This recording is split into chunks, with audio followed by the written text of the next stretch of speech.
उसने एक मांगने वाले को झट से कुछ निकाल कर दे दिया। मैंने कहा कि भाई देखभाल कर देना चाहिए, ये फ्रॉड लोग होते हैं और आम इंसान के जज्बा नेकी को एक्सप्लॉइट करते हैं। फरमाने लगे आपने वजह फरमाया, मैं पहले ऐसा ही करता था, फिर एक वाक़ये ने मेरी दुनिया बदल कर रख दी। मैं धर्मपुरा लाहौर में अपने घर से साइकिल पर निकला था कि ठेकेदार से अपने बकाया जात वसूल कर लूं।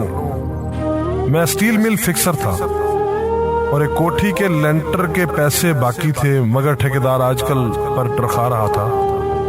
मैं साइकिल पर जा रहा था कि एक शख्स अपना बच्चा फुटपाथ के किनारे लिटाए अस्पताल पहुंचाने के लिए टैक्सी का किराया मांगता फिर रहा था। वो कभी किसी पैदल का बाजू पकड़कर हाथ जोड़ देता, मेरा बच्चा बचा ले, मुझे टैक्सी का किराया दे दे। तो कभी मोटरसाइकिल वाले को हाथ देकर रोकता, कभी किसी कार वाले के पीछे भागता कि वो कार में उसके बच्चे को अस्पताल पहुंचा दे। कोई रुकता तो कोई ना रुकता, जो रुकता वो भी उसे घूर कर देखता और आप वाली सोच कर उसे डांटता, काम करके खाने की नसीहत करता और आगे निकल जाता। मैं जो साइकिल साइड पर रोक के एक पांव जमीन पर टेके उसका तमाशा देख रहा था, अचानक उसकी नजर मुझ पर भी पड़ी। उसने मेरी साइकिल का हैंडल पकड़ लिया। भाईजान खुदा के लिए मेरे बच्चे की जिंदगी बचा ली, उसको सख्त बुखार है, आप नीचे उतरकर उसको देख तो लें, आपको यकीन आ जाएगा। आप देंगे तो शायद किसी और को भी एतबार आ जाए, मगर मैं भी आपकी तरह सोच रहा था। फिर जिस जारहाना अंदाज में उसने मेरी साइकिल का हैंडल पकड़ रखा था, लगता था कि इधर मैं साइकिल से उतरा और उधर वो साइकिल पकड़कर भाग जाएगा। मैंने भी उसे काम करके खाने की तलकीन की और पिछले जुमे में सुनी हुई हदीस उसको भी सुना दी। कमाकर खाने वाला अल्लाह का दोस्त होता है, और अपना हैंडल छुड़ाकर बड़बड़ाता हुआ आगे चल पड़ा। हरामखोर हमें बेवकूफ समझते हैं। 2-3 घंटे के बाद जब मैं बकाया जात वसूल करके वापस आया तो वो अभी उसी जगह खड़ा मांग रहा था। बच्चे को अब वो सड़क के पास ले आया था और उसके चेहरे से कपड़ा भी उठा रखा था। वो धाड़े मार मार कर रो रहा था। अब वो बच्चे के कफन दफन के लिए मांग रहा था। मैंने साइकिल को रोककर पांव से नीचे टेका और मैयत के चेहरे की तरफ देखा। फूल की तरह मासूम बच्चा जिंदगी की बाजी हार गया था। मेरे रोंगटे खड़े हो गए। मैंने जेब में जो कुछ था बकाया जात समेत सब बगैर गिने निकाल कर बाहर फेंका, और इससे पहले कि उसका बाप मेरी तरफ मुतवज्जे हो, साइकिल उस तेजी से चलाकर भागा गोया सारे लाहौर की बलाएं मेरे पीछे लग गई हों। मैं घर पहुंचा तो मेरा बुरा हाल था। थोड़ी देर बाद मुझे बुखार ने आ घेरा। बुखार भी कुछ ऐसा था गोया मेरे सारे गुनाहों का कफारा उसी बुखार से होना था। घर वाले मुझे अस्पताल के लिए लेकर निकलते और मैं चारपाई से छलांग लगा देता। मुझे अस्पताल नहीं जाना था। मैं उसी बच्चे की तरह एड़ियां रगड़ रगड़ कर मरना चाहता था। 2-3 दिन के बाद बुखार को तो आराम आ गया, मगर मैं जहनी मरीज बन गया। मुझे लगता गोया मेरा अपना अकलौता बेटा जो 3री क्लास में पढ़ता था वो उस बच्चे के कफारे में मर जाएगा। मैंने बच्चे का स्कूल जाना बंद कर दिया। बीवी के बार बार इसरार के बावजूद मैं बच्चे को स्कूल तो क्या दरवाजा खोलने भी नहीं जाने देता था। 40 दिन गुजर गए थे और बच्चे का नाम स्कूल से कट गया था। वाइफ ने अपने भाई से बात की जो दुबई की कंपनी में कैशियर था।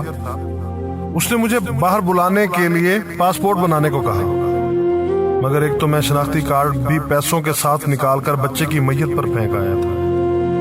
दूसरा, मैं खुद भी बच्चे को अकेला छोड़कर बाहर नहीं जाना चाहता था। वो 40 दिन कयामत के 40 दिन थे।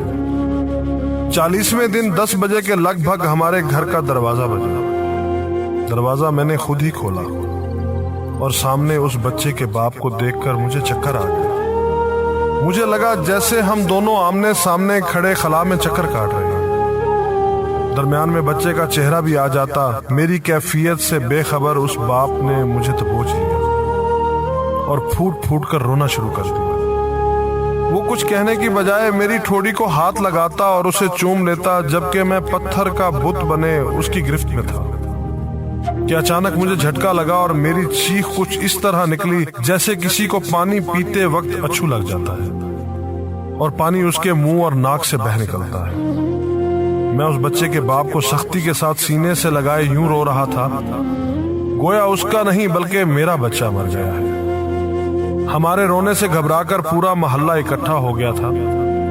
آہستہ آہستہ 40 دنوں کا غبار نکلا، اس کو میں گھر میں لے کر آیا۔ محلے والے بھی آ گئے تھے جنہوں نے اس آدمی سے بہت افسوس کیا۔ کچھ دیر بعد اس نے اپنی جیب سے میرا شناختی کارڈ نکالا اور مجھے واپس کیا، پھر جیب میں ہاتھ ڈال کر کچھ پیسے نکالے اور میرا شکریہ ادا کر کے کہنے لگا کہ آپ کے پیسے بڑے برکت والے تھے، شاید آپ کے خلوص کی برکت تھی کہ میرے بہت سارے کام ہو گئے۔ سارے اخراجات کے بعد کچھ پیسے بچ گئے تھے، ان میں کچھ پیسے میں نے ادھار لے کر ڈالے ہیں، یہ آپ قبول کر لیجئے، باقی میں بہت جلد آپ کو واپس کر دوں گا۔ میں نے پیسے واپس لینے سے سختی کے ساتھ انکار کر دیا اور منت سماجت کر کے اسے پیسے رکھنے پر راضی کر دیا۔ اس کے بعد میں یہاں بطور اسٹیل فکسر آ گیا۔ میں جی جان سے کام کرتا تھا، چند ماہ میں ترقی کر کے فور مین بن گیا۔ 3 سال بعد میں نے سالے کی مدد سے اپنی کمپنی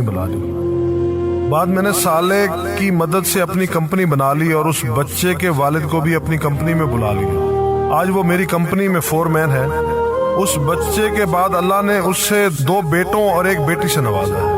میں اسے آپ سے ملواؤں گا، مگر اسے سائیکل والا قصہ مت بیان کیجیے۔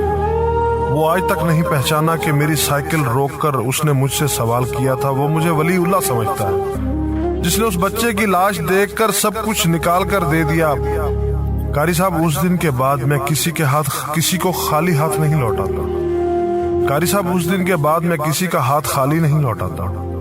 تھوڑا سا دینے سے نہ وہ امیر ہوتا ہے اور نہ میں غریب ہوتا ہوں۔ بس دل کو تسلی ہوتی ہے کہ میں اس بچے کا خون بہا ادا کر رہا ہوں۔ رہ گئی لوٹنے کی بات تو قاری صاحب ہمیں کون نہیں لوٹتا۔ جوتے والا ہمیں لوٹتا ہے، کپڑے والا ہمیں لوٹتا ہے، سبزی اور گوشت والا ہم کو لوٹتا ہے۔ اتنا لوٹنے کے بعد اگر کوئی ہمیں اللہ کے نام پر لوٹ لے تو شاید حشر میں ہماری نجات کا سامان ہو جائے کہ یہ بندہ میری خاطر میرے نام پہ لوٹتا رہا۔